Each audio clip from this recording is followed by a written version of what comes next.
a month, and we only had 2 days to rehearse, and we rehearsed like 48 hours. I think we just stayed up for 2 straight days, and we brought, we were writing arrangements, and we had brought some stuff that were already pre-written, and we were just putting stuff together, stuff that Trey had written, like Split Open Melt. He wrote horn parts out to that. Wow. And we spent time at their band house, and I think it was in Winooski, and we were just untouchables. Nobody came by, and we just rehearsed, and then we got this thing together, and we, Wow. at the time we're like, hey, Trey's like, we got to get a name for you guys, and we were just having a lunch break, and we look at the table, and there's a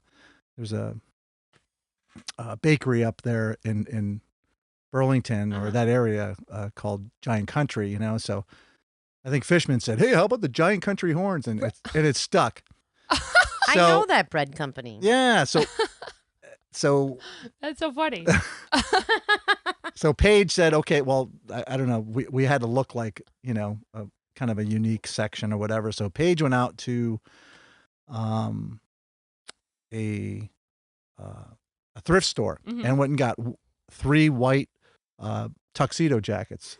And he got some cargo pants because they were pretty popular in 1991. Anyway, right. and he got some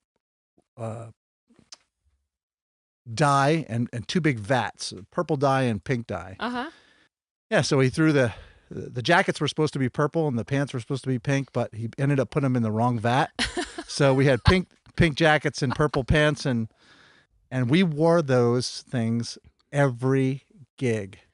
For that, so that was the month of July in 91. It was brutal. Incredible. Yeah, and I was kind of like the spokesman for the horn section, so they're like, talk to Trey, because we were playing Arrowhead. And where is that? Arrowhead Ranch. I love that place. Yeah. Where is that at? I don't know. Beautiful place. And near Catskills. It's it's really nice. And they're like, listen, we gotta, because if you ever look back at that show, it's on YouTube, but you can check it out. Everybody's in shorts except for the horns. We come out, but Trey's like, hey, he goes like, what's your name? Like, what are you talking about? You guys are the Giant Country Horns.